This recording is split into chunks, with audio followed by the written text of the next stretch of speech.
Welcome, everyone. Tim Anderson here, aka Renfail, and I'm joined in this direction by what's your name? It's Radler,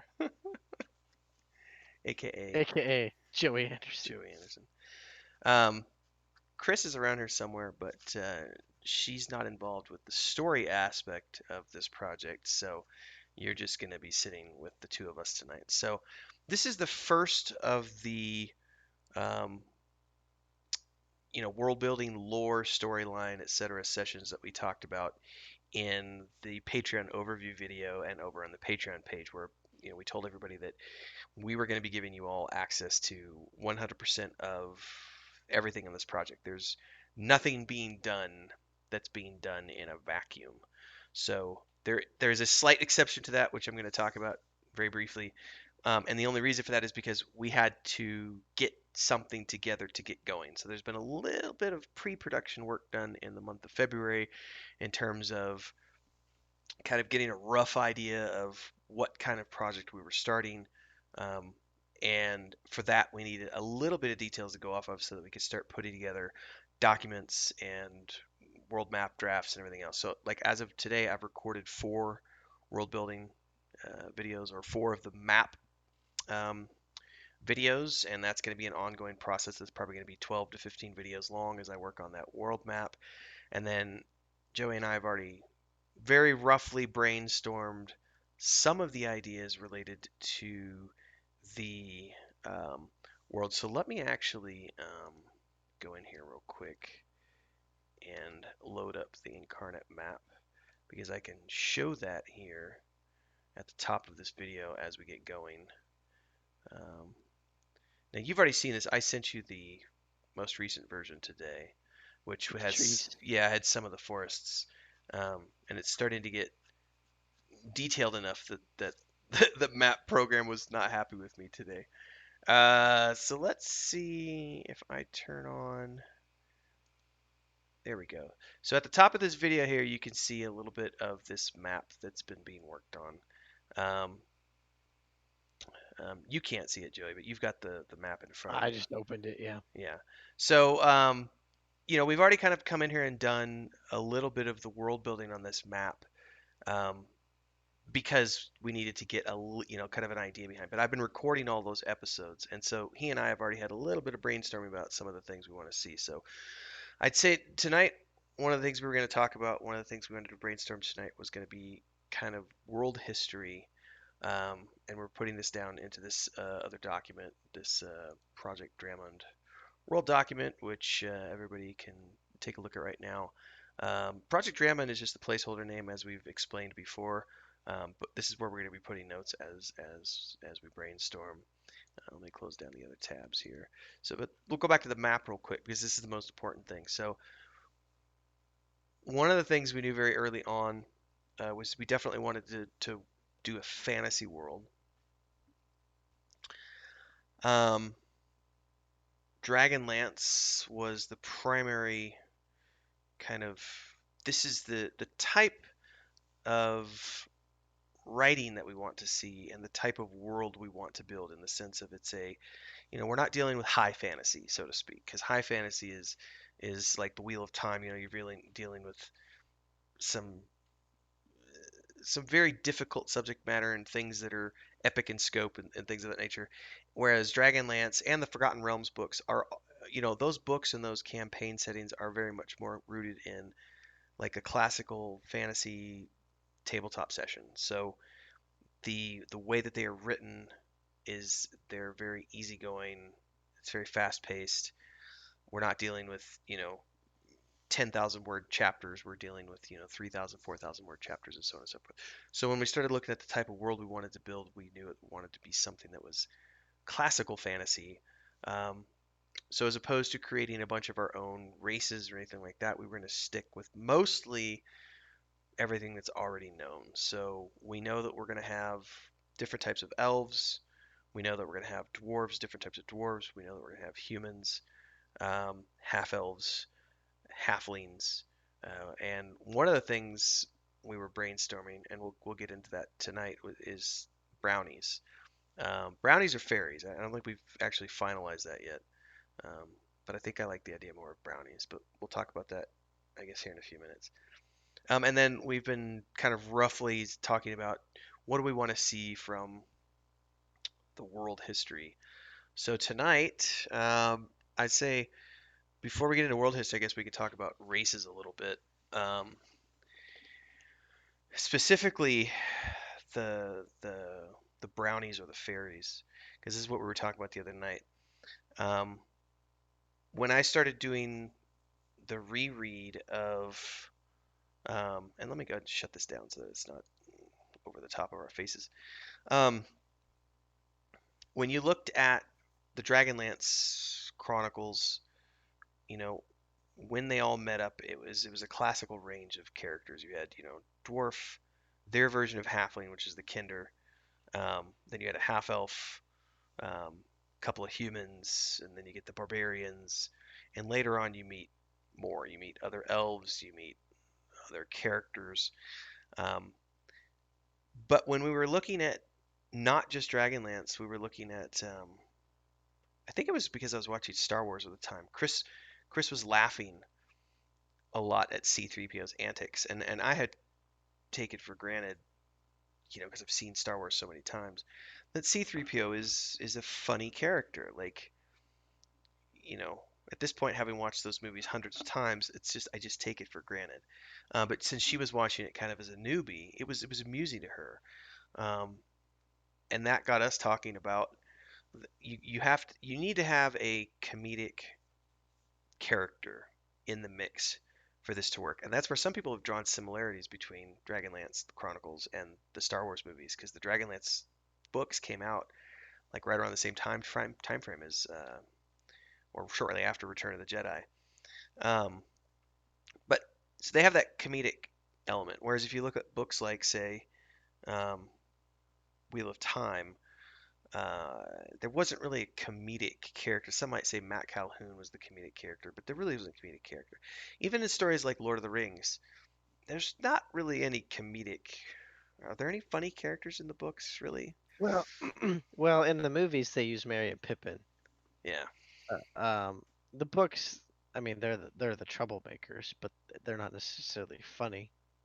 Um, and then in The Hobbit they use the one dwarf, the youngest one. Feeling or Keeling? Well, not those ones. The goofy one. I haven't They read The use him Hobbit in like he so he long. he he belches all the time and like he acts silly. Like they use him, but in the books, not so much. But in the movies, yes, they did have a comic relief. Okay. Well, that led us to having conversations of however we were going to set up the story for the book. Um, because there's two things going on here. There's the tabletop campaign setting, but then there's the story for that first novel, and they're both being worked on simultaneously. But in order to know what races we need to flesh out for the campaign, we need to know what races we're going to have in that main party for the characters. Um, so started with Dragonlance, then we looked at Star Wars, and then that was you and I had a brief discussion one night after Lord of the Rings Online. We were talking about we didn't want to necessarily do the traditional, like all of the traditional races. We knew that we could get away with doing like elves and dwarves, half elves and humans, but the idea of a halfling was something that we were like, we don't know that we want to do a halfling. And when we looked at, you can't do anything too close to a Kender because then you're going to get accused of ripping off Dragonlance. But then if you look at like Forgotten Realms and all these, I mean, people have already done halflings to death, basically. So we started to think about what could we do that would be like Tasselhoff Burfoot, but not a Kinder and not a halfling. And I had just watched Willow with Chris, which gave me the idea of perhaps having a race of brownies. I forget where the fairy idea came from. Oh, the fairy idea was the Legend of Neil web show that Oh I was yeah, talking about, where Felicia Day played this crazy, horny Yes. little fairy that was trying to always get with the main character who was a human. So it was like if you look at either one of those, you have two extremes of a miniature character who's somewhat annoying, troublesome, comic relief, but nevertheless provides moments of importance to the story. Like in Willow, as an example, they have the little spears which could be used as a lockpick, and there are other things that they do. So that led us to the idea of talking about whether or not we were going to maybe look at fairies or brownies as that other race that players can play, but also as one of the races of characters that are going to be put into the game. I think at the end of the day, I'm still thinking that I like the idea of brownies a little bit more than fairies. Well, and we Um, we talked about having them just like not liked too, you know. yeah, which I think that ties into there's an element of storytelling when it comes to writing the book. Well, it help. It's gonna play into the history too. Why aren't they liked? Correct. Why aren't they liked? But also from the book standpoint, when I'm writing the characters of the book, uh, there's always going to be a way that character is going to cause something, a reaction of some type from the people around them, which constantly puts the main characters in conflict. And Hmm. that's one of the big things of storytelling is you always need a conflict for the protagonists to overcome as they go throughout their adventure. So the idea of if oh, and we also talked about Bright, the movie Bright on Netflix. Oh, Like yeah, or the when orc. yeah, also but when Will Smith's character comes out of the front door and they've got like the Oh, the instead of a yes. fly killer machine, it's a fairy killer machine, and like the fairies fly into it and, bzz, and crackle and die, and then he's out there with the broom, like trying to kill off the little fairies. And so the idea was that we could have these brownies slash fairies be maybe not necessarily hated, but definitely disliked. Because I loved that part in Willow when the fairies are with him and they stumble into the room where Mad Mardigan's dressed up as a woman, and like the brownies, hey, you're the Daikini I stole the baby from. I stole the baby when you were taking a pee pee. And the woman that he's in the room with turns around and goes, "Oh, you're crawling with brownies, nasty." So there's this idea of they're not necessarily hated, but they're definitely looked upon like, ew, that's like a rat, It's like, but so that's interesting. I think we'll definitely, we're gonna go that route. I don't know whether it'll be if we go brownies, they're not gonna have wings. They'll just be little like 18-inch tall um, creatures from the forests, and they will have some properties. I think, they'll definitely have some innate magic, the ability to sneak around unseen, things of that Hmm. nature, which would make them good for certain scenarios. But they're not gonna be like, look at halflings in or Kinder, excuse me, in Forgotten Realms and Dragonlance. Halflings and Kinder are almost always uh, they're given racial bonuses for like thievery, and Hmm. they make great thieves. Well, if you take a character who's only 18 inches tall, they're not going to be able to carry anything. So I don't know if they're necessarily going to be very good at thievery, but they'll definitely be able to be good with. We'll probably give them some magical powers, and they're good at sneaking around and getting into places unseen if they need to be, but also Sure, if they like are seen, crawling through a window and opening the door and stuff like that. stuff like that. So I don't think we've decided whether or not we're going to make them fairies or brownies quite yet, but it's going to be some sort of miniature race. Um, and then dwarves, we're going to have your typical dwarves. Dwarves are. I don't think you can really screw dwarves up. So I think we'd already talked about having your typical dwarves. I don't know that we need to go the route of like either Forgotten Realms or Chronicles of Dragonlance. Either one of those, they've got different types of dwarf. You've got the I forget what they're called. There's the hill dwarves, and then there's the underdark dwarves, and then there's the Dwerger, whatever they're called, and some of the gully dwarves in Dragonlance. It's the gully Yep. dwarves who are like these Yep. nasty, dirty, like no one likes them because they're just kind of like goblins. They're just Hmm. nasty.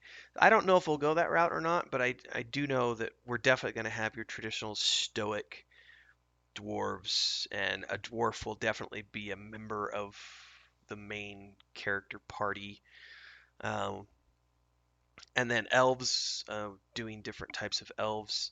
So uh, one of the, I like obviously classical elves, and I think we talked about Dragonlance as well. They have, sea elves, wood elves, high elves. But I also like, I don't think, did you ever finish reading the Memory, Sorrow, and Thorn series? Oh gosh, Probably I not. don't know that I ever did finish it. I know I got a because there's 3 books, right? Yeah. I know I finished the first one, and I think I only ever got like halfway through the second one because I was reading those right in my senior year of high school, and so we're moving, and I don't know that I ever finished it. I, I don't Well, remember it anyways. I his remember the first book because he's a young man and yeah. he's in the castle and he's yeah, I remember that book. The I don't important remember thing the is second the his version of elves, because you've got the wood elves and then you have the other one. Hmm. elves. I think they're called the Norn. I'm gonna look them up real quick online.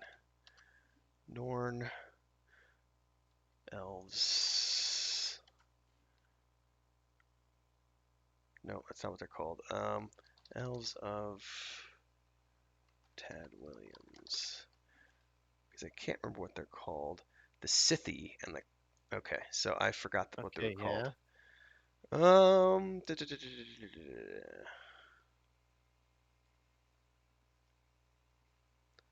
there was two different types, I thought.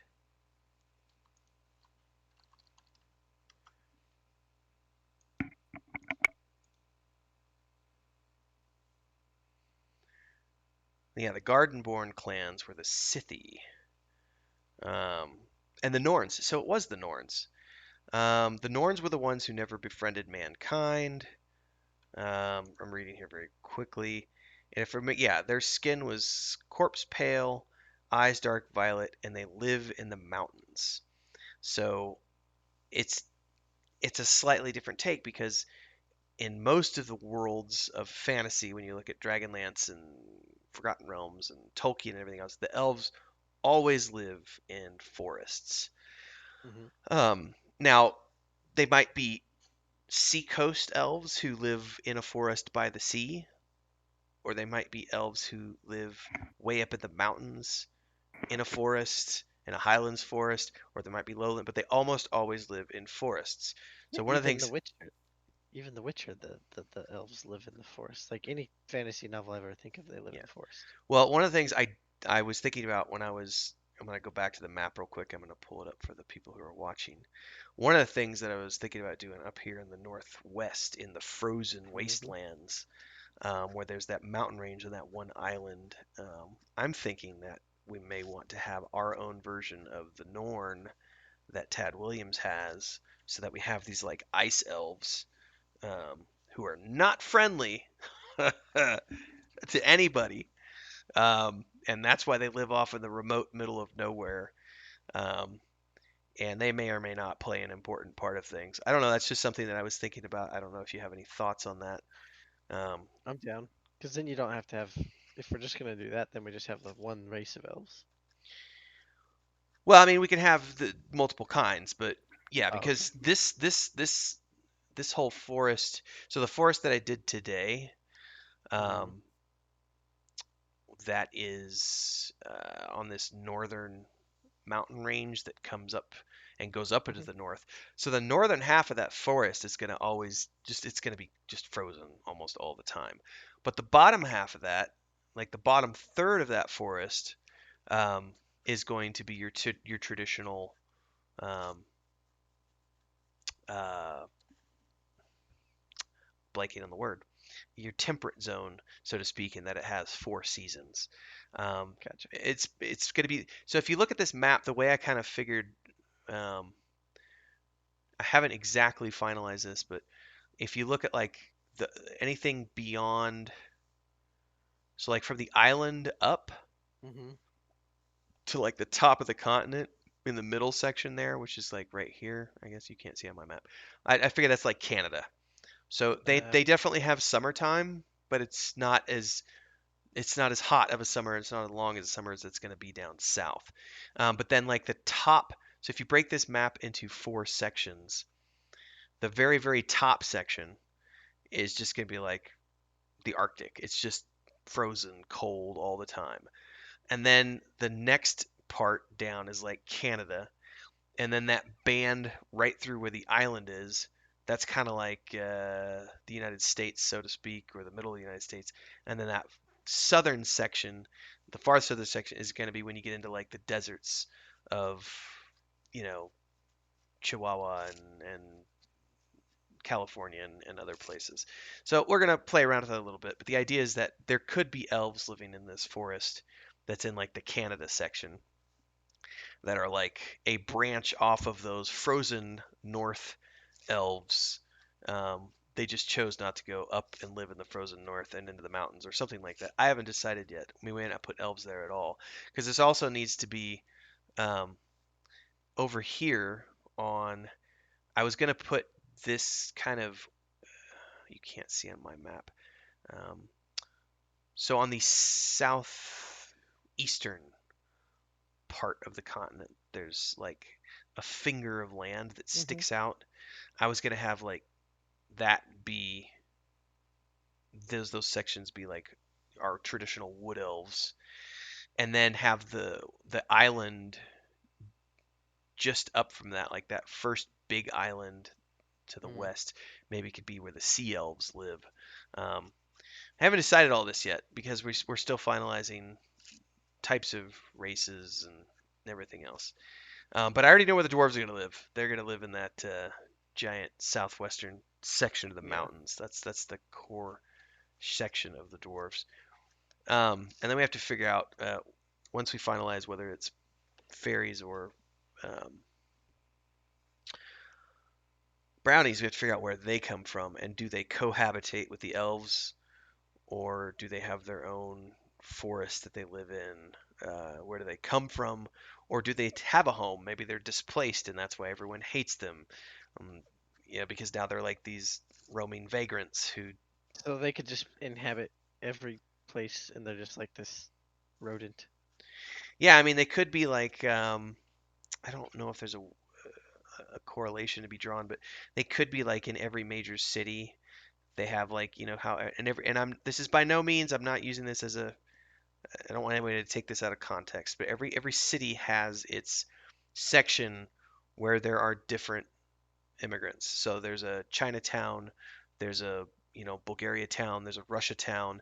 There's these sections of cities where you have traditionally you have all the markets and all the restaurants of a particular uh, place in the world in big cities, and you could see the same thing here, and we could maybe see that that's where these these brownies came from because maybe they're living as refugees, maybe their home was destroyed. I don't know that yet, um, but that does tie into the story of the world that we needed to talk a little bit tonight because we were one of the things we've talked about is well, I guess before we get to the world stuff storyline, comic relief, brownies, etc. um, I went off and then I watched Star Wars Rebels, and we were talking about if you look at the way the Han Solo movies work and the Han Solo movie and then the Rebels Star Wars Rebels show, and I was looking at Dragonlance. It was like in Dragonlance you're dealing with main characters who are coming back together after 5 years, and that's how that story starts. That's not a bad way to do it. Um, but when I was watching Star Wars Rebels and you had mentioned the Han Solo movie because it starts the same way. One of the things I really liked about Star Wars Rebels is you start off where you have this character who, a young individual who is in the middle of doing something that he shouldn't be doing, breaking the law, um, and he sees these other people breaking the law, and he's like, "I know what you're doing," and then inadvertently gets caught up in that, and then ends up as a result of that. ends up running from the law with those group of characters and joins that party as part of this heist adventure. And I really like the way that works. So I think we've already decided, you and I, that that's how we're going to start the storyline. Um, and then we just have to figure out who are the main characters and what are those races. And I think we've finalized most of the races at this point. But now we have to get around to now we have to build the world. And one of the things that we had talked about, I think you and I both agreed that it sounded like a really good idea to do was it's kind of already been done in some shows and other books, but we're going to try to make our own unique take on it. But the idea is that we're going to be coming into this world. It is a world where, uh, for whatever reason, and that's one of the things we're going to be talking about tonight, magic is illegal. It is prohibited to use by the average ordinary people. The only people who are allowed to use magic are the paladins, who are part of the church. And they actively hunt down anybody using magic. And this kind of comes from a variety of sources. There's the show Merlin, which was a BBC show that magic was outlawed in that show. But I also, when I was watching Star Wars Rebels, it's set during a time period where the Jedi have all been wiped out, and there's only a handful of them left. And the idea of that was something that resonated with me. And I was like, that's a really good idea if we set this in a world where magic has been banned. We don't know how long it's been banned. We just know it's been banned. That's one of the things you and I have to decide. It's been banned. That gives us a central storyline for the main characters of the book in the sense that, okay, so we know that the kid is going to have magical powers because that's how you take that person from being a nobody into something. And we also know that one of the characters in the main party, the mentor, is going to be someone who has magical powers. They're going to get discovered sometime early in the storyline, which creates tension and it creates this extra level of not only are we trying to escape from the law, now we're also trying to escape from the church and the paladins, um, because they found out that we have magic, and so now they're after us. So now there's two reasons for these people to be on the run. That's a good enough starting point for the novel because that's already the first like 5, 6 chapters good to go in the sense that we get them involved in an adventure heist, they get caught, they have to run. Sometime during the course of that escape, magic is used, which sends red flags up everywhere, and now they're being pursued not just by the authorities but also by the church. And then the brief discussion you and I had the other night was, well, why was magic banned? Um, I think what was it? One of the things we discussed was what did you say? You said it was if it was like the pandemic. Yeah, yeah. So I said use the pandemic line. So like there was some pandemic or plague or some sort of outbreak, and the paladins, I think is what you said, weren't able to fully heal everybody. So this group of mages comes in and they're like, oh, we'll save him, and they do this magic ritual and inadvertently end up turning whoever they're trying to heal into this mutated mess of mutated people. Which I think I liked the idea of that better than the traditional route would be, oh, the mages did something that caused a cataclysmic explosion or something of that nature. That's traditionally how these stories play out, and that's why magic is banned because the mages did something that, like, you know, caused a big boom. But in this case, we're talking about something where uh, the mages perhaps they what they were doing was trying to help, as opposed to I think even in Dragonlance there was the cataclysm, and that was caused by mages being douchebags and Hmm. trying to gain power. Whereas in this case, we're talking more along the lines of the mages were trying to help humanity. They Hmm. were trying to help people get over this plague, and the magic went south, and it like killed a bunch of people, mutated a bunch of people. However, we worked that out, and then as a result, the church said, "Oh no, we can never let that happen again. Um, Mages are now prohibited," and they started hunting mages down. Now, I think we were discussing the other night, very briefly, like where would that event have happened? Because we talked about if we're talking the mutation route, because there's two routes we can go. One is they just wiped an area out, and so that area of the world is just devoid of any life, and it's just cursed.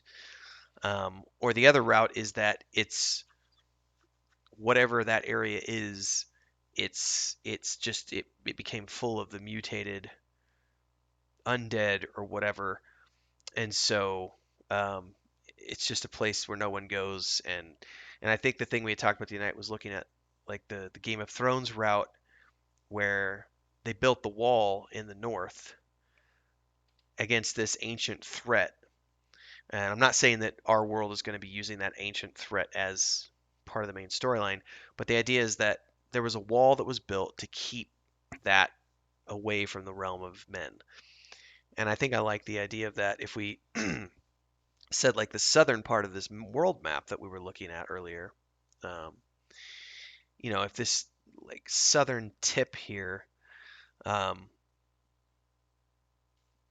we could have a wall with a fortress city that is the headquarters of the church or something, um, and they keep everything behind the wall, and nobody goes south because that's a land of unthinkable stuff, Could do it. um, Could do a giant trench instead of a wall. or something. Yeah, we could, however we want to do it. Um, but I think the Yeah, idea, it's blocking off this entire southern part. yeah, and the primary. Unless Go ahead. unless your elves live on that little finger, that kind of screws that Which, up. well, I'd have to. I maybe. I mean, it just Maybe they depends. have their own wall too. Or just they are able to keep the paladins at bay because of their magical prowess. Like, That's true. they might be strong enough with magic that that they can hold off the.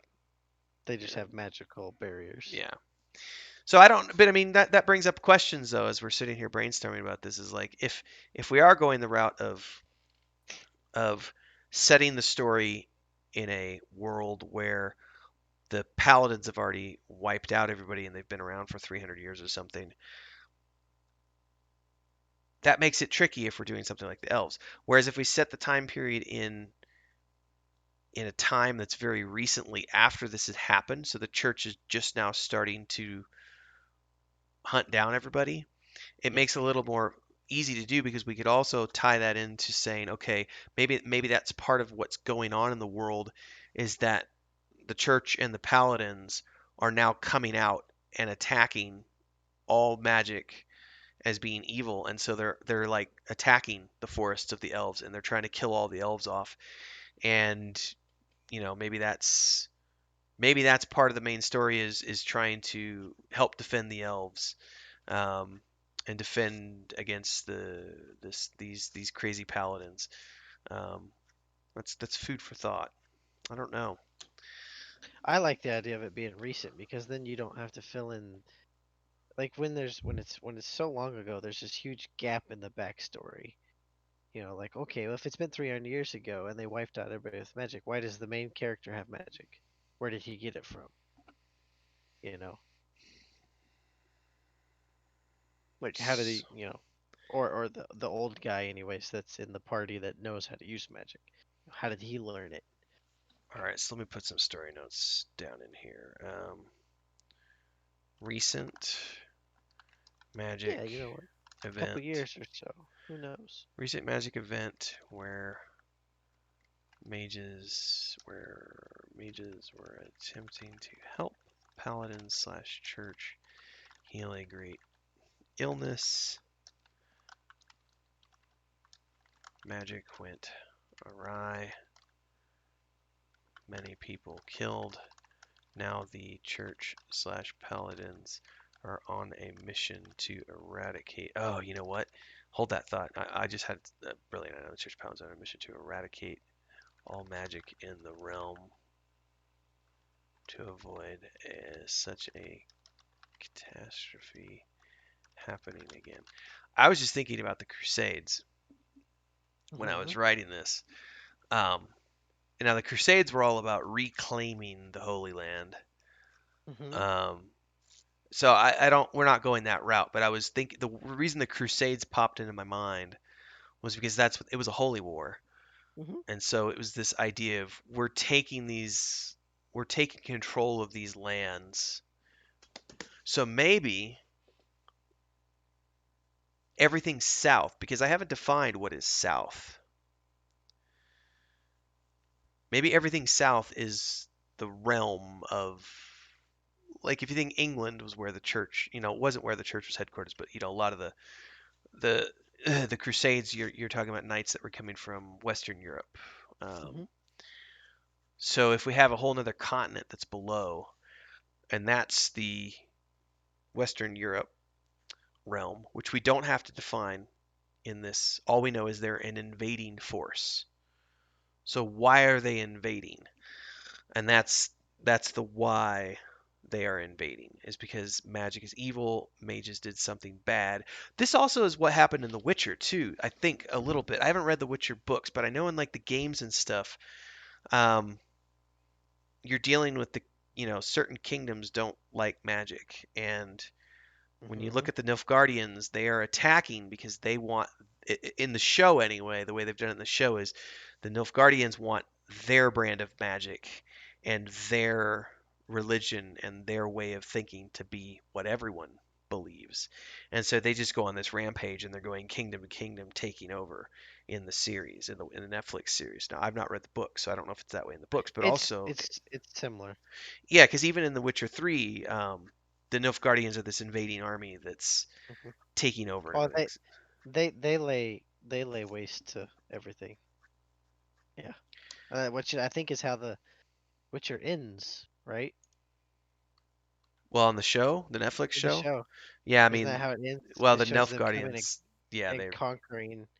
Yeah, yeah. That's how it happens to the book. think about Crusades and the church slash paladins are coming from West. I'm putting these down. Western Europe, which is the continent to the south, and they are on this righteous crusade to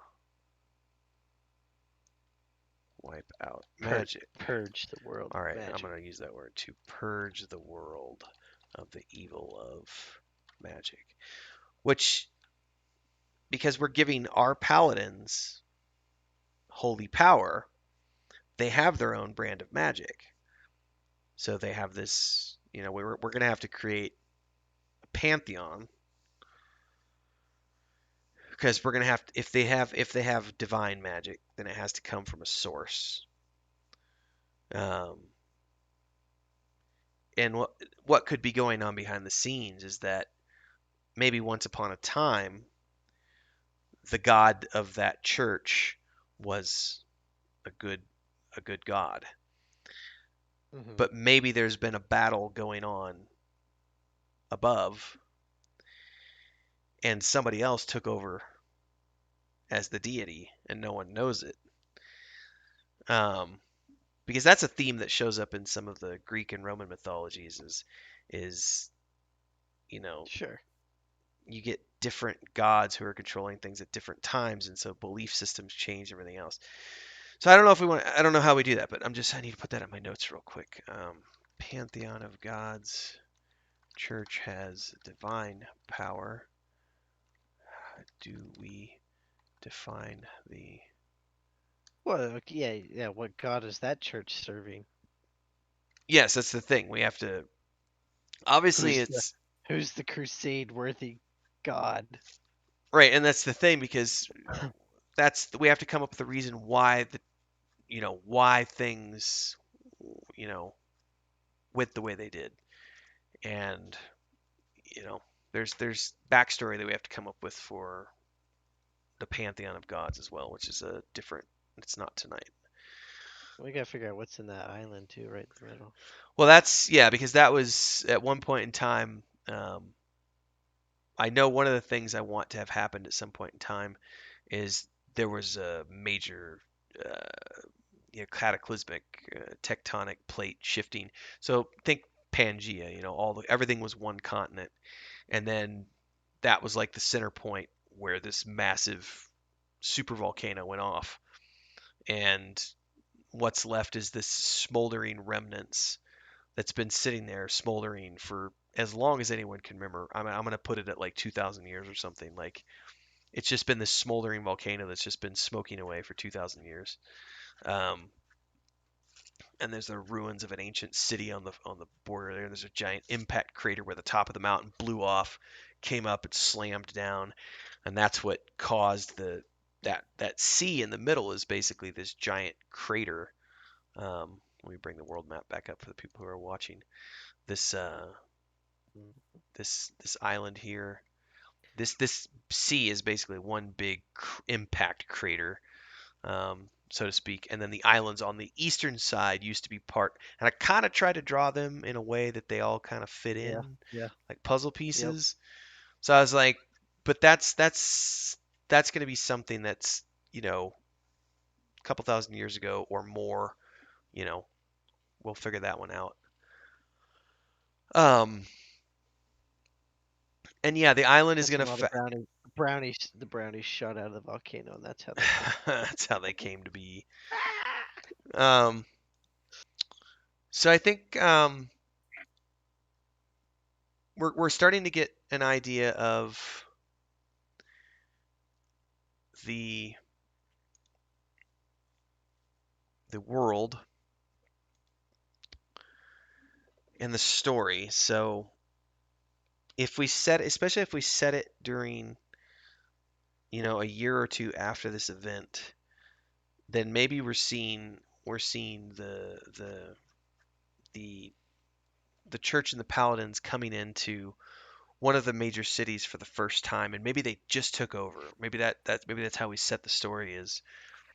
Ah, Um, the book part, like the city just got taken over, and so you know they came in, they took over, they killed a bunch of the mages. Um, maybe this group that he gets involved with is part of the rebellion, fighting, the guerrilla warfare warriors fighting back against the church. Um, those are all possibilities. because he's the main character's gonna see the brownie, or if there's two of them or whatever, doing Yeah. something, which is gonna catch his attention. He's gonna look over. What are they doing? Yeah, maybe they knocked out a paladin and they're dragging his body away or something. Who knows? Because in Solo, they're doing a job, and that's what he wants to do. He wants to be a pilot, and he's having to do foot soldier work. So he sees them planning the job. And he hears them talking about boosting a ship, and he's like, "I want in." Yeah, we're gonna have to give some more thought to how we want to do that. So, do you think? I mean, do we think we both like the idea of? Because I just want to confirm it in the notes. Everything south is the other continent that we're not going to define at the moment, and that's like the Western South Europe. of the south of the main island there, Yeah, and no, no, because not the not south of the state. main island. Like the actual southern part of the map where it just dies in. It just dies into the edge of the map, and then we don't know what's south. Oh, okay. That is like whatever's down there is the other continent where the church slash paladins are coming from. Now, do we still want to do the idea of a wall? Because that's, I mean, the Great Wall of China. There's, you know, although the original idea Uh, for the but wall was to keep I was just something saying, out. yeah. So, So if the mutations recent, they haven't built the wall yet. yeah. So, So that's a good point. hmm. Because maybe where the mutations happen is just, hmm. Well, where do the See, mages? Where do the mages live? Is there a mage tower?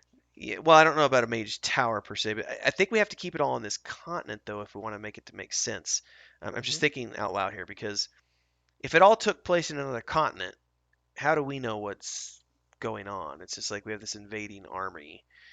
Hmm. If we go with that story route, so if we go with they wiped out it needs to be on this map, Hmm. um, and maybe that's something that happened is maybe they wiped out an entire branch of the elves. Maybe there was a sickness. Hmm. Yeah, maybe like the wood elves ate some bad tree fungus and they all got sick, plagued themselves.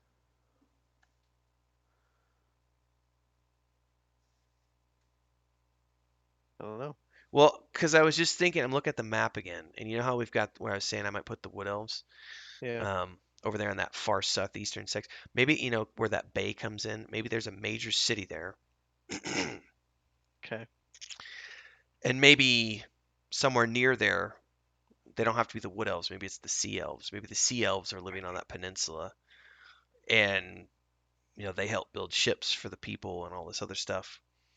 And maybe they got sick with something, and so maybe there was a mage tower, a wizard council in that city, along with the church, Hmm. and they banded together to try to cure the elves.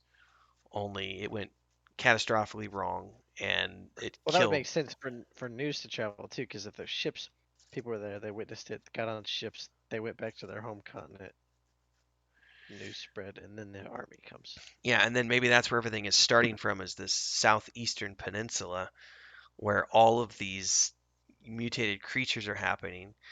And so, Ah, that would be good too, because if the mutated creatures are here, because I envisioned that they would be like the rat ghouls. Like if you get bit by one, you become one. hmm That's how I envision it. So it would just be this plague. And so the people up here, like by the dwarves, maybe the dwarves are the one that built the wall between the mountain ranges mm, to keep them from spreading. Because you could build a short wall right there, where there's the big, and there's that little body of water. You could build a little wall there pretty quickly yeah, to try to keep the mutants from going even further. I'm gonna put these down in the notes here real quick. Other idea: harbor city. Sea elves live on nearby peninsula, or maybe that was where the brownies lived, Oh and no, and that's why everybody's terrified of brownies because they because think because they think they're yeah they think the brownies are uh-huh the source of the. the mutation. Yeah, hold that thought. Actually, Brownies lived in the forest nearby. Plague hit them. Mages and church together tried to cure. Um, Mage stuff went crazy, mutated the brownies into some type of beast. Think rack ghouls from Star Wars: The Old Republic. No, just it's was it yeah, it's the Old Republic, right? well, it's in more universes than that, but yeah, that's the only place that we know it. Yeah. Mutation is spreading out rapidly. Church is trying to. Church is defending on the one hand while also hunting down all mages in the city. So we could even start the main characters in that city as this event has just happened or something like that. Because that ties into why they're hunting down mages, and maybe it hasn't spread to the whole continent yet, but it Well, could be because so spreading. that could be their journey too, is them running, trying to get out of there. Yeah, but you And have then to. the dwarf, yeah. The church slash paladins have to be powerful enough. because they can't. They have to be powerful enough to be defending against that threat plus going out and Hmm. attacking all mages. I don't know that they're powerful enough to do both things. So maybe this is a situation where maybe the dwarves got brought in to build a wall to block off that peninsula because that would also be a short wall. Hmm. That would just be that entire. Yeah, because dwarves are expert, craftsmen, so they could bang it out in a month or something. Could build this big ass wall. You have a whole horde of dwarves. Maybe dwarves were brought in to build So, a wall to block off.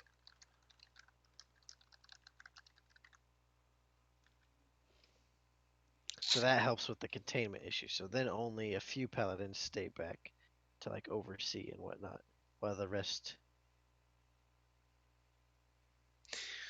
So this could be if we make this a bigger threat and say that it affects it doesn't affect humans. It only affects the Fae, as we would call them. So elves, brownies, fairies, any of the, Hmm. and then that starts a crusade of humans versus anybody who's. What show did Chris and I watch where that's part of that show?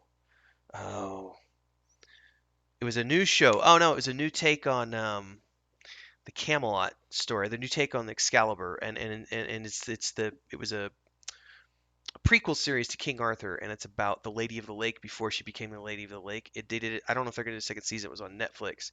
So she was a young girl, gets a hold of Excalibur, um, and Merlin's in the show.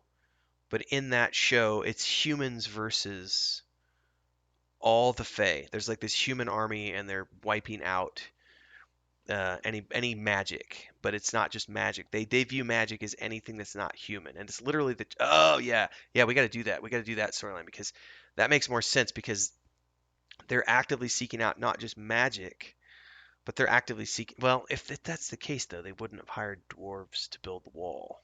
Hmm. Hmm.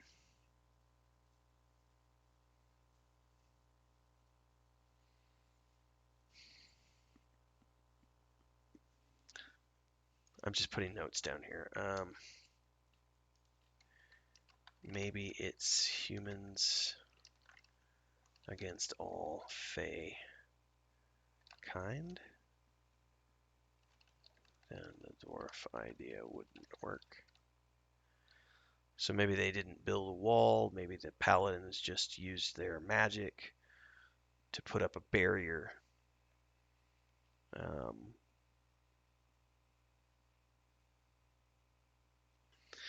so why are they worried about it? Did did did the when that happened?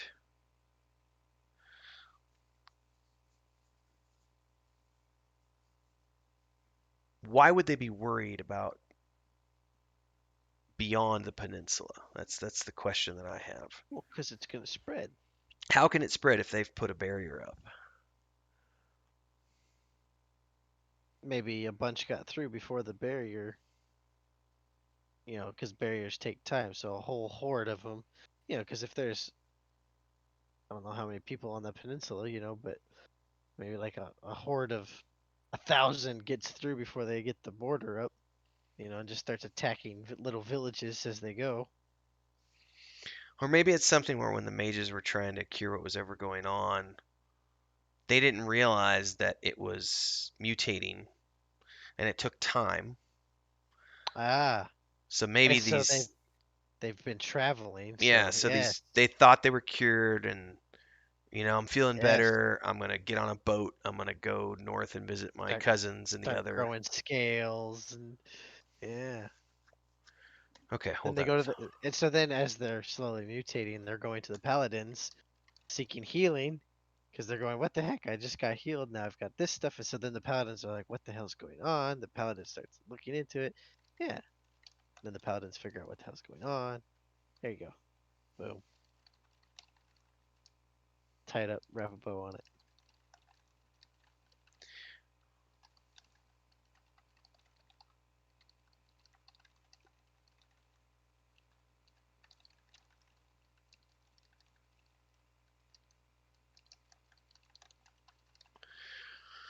Okay, that could make more sense.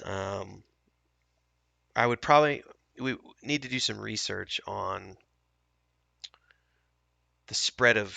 I mean, we could just look at COVID, but we have air flight. We have flights. So, um, what would that look like in terms of people getting on a ship? Um, we would probably need that That's what area. that would play into the brownie thing too, really well too. Because if it's just a race of brownies that gets cured, and then they start slowly mutating, that that plays into the whole idea of why people don't like we were talking earlier. It's because they don't know if it was all brownies or if it was just the ones or whatever we call Hmm. them, or if it was just the ones that were in a certain radius of the spell or whatever. So people are always weary of them from then on, not knowing if they are infected or not. Yeah, if we do all the Fey races, then people are going to be paranoid about everybody, Hmm. not just brownies. So there's some Hmm. further thought that has to be done on that idea as well. But I do think. So maybe Go ahead. so maybe it maybe they can't actually pass it, but they just become this little vicious, hungry thing that just like kills people. So maybe they can't actually pass the mutation on, because then it would be able to spread to the other races. Hmm. Well, the one thing we do know is that there has to be some sort of event which makes the church hate magic. We know that it's going to be a mutation of some kind to tie into like a pandemic. What we don't know is, does it only affect brownies? Does it affect all of the Fae? And so the church is hunting all of the people who are non-humans. If that's the case, it's much more than just hunting people who are using magic. Um, hmm. All right, I'd say we're an hour in, and you're yawning, so Oh, and I'm yeah. feeling it too. So I'd say we probably need to get to the point where we wrap this up. I feel like we got some good No, we got headway some good notes taken. That give me something to stew over for the next week, and then we'll meet up again over the weekend or something, or next week, and brainstorm some more. Um, and then if I have more ideas, I'll ping you, and we'll go from there. But I think that definitely like the idea of where we're going so far. I think I like the idea more of it happened recently as opposed to a long time ago. But I need to sit on it because there's good ideas on both sides of that equation. If it happened a long time ago, because that gives well, them well, that if gives it us more happened of. a long time, infrastructure can have been built if it happened a long time ago. Walls, that kind of stuff. Yeah, Laws of no magic. which I like the idea of that more, as opposed to it happening right now and unfolding, um, which gives us a chance to take these ideas and flesh them out a little bit more and say, okay, so this is where it started. It started with the brownies. That's why the brownies are reviled everywhere. Was because the mutations started with the brownies.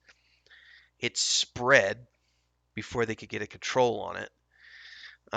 They were finally able to lock down that one section of the world with a magical barrier.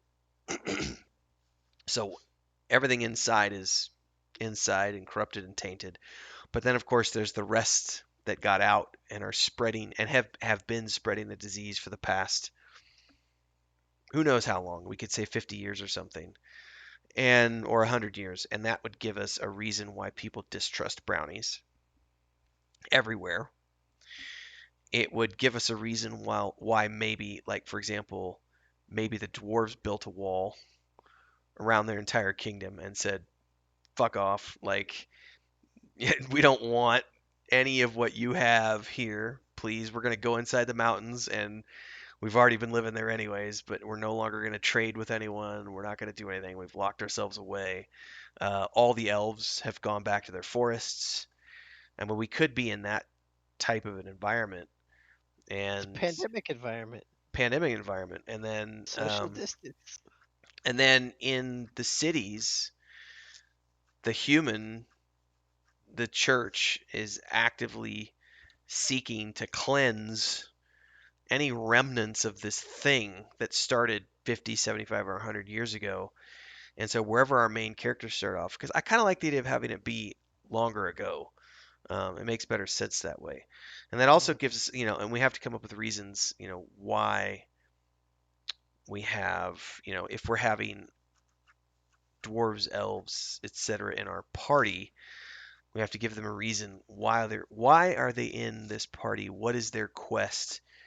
Are they just if they're just rebellion fighters, okay, but maybe there's something more. Maybe they have a quest that the kid's gonna get sucked into. We'll have to come up with that later on. But I think I like the idea more of having this be set longer ago as opposed to just right now.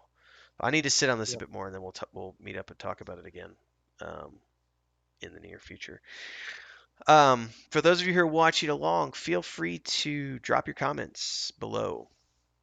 Um, and more importantly, head on over to the Patreon page and sub to the Patreon and let us know your thoughts over on the Patreon post that's associated to this blog post, where you can go read through all the notes that we've written and everything else, get access to the Google Doc, all those fun things. The links to all that stuff are below. Obviously, we love to hear comments on YouTube and social media and everything else, but we're giving priority to all of our patrons over at the Patreon page as they watch this thing unfold in real time. So make sure you get subscribed over there and check out all the social media links below. Check out all the video clips that go out everywhere. We do a lot of the daily stuff on TikTok, and then we have more polished videos coming out on other social media platforms, and of course here on YouTube. So subscribe to the channel, hit the bell icon, sub to the Patreon, and we will see you in the next episode. Bye.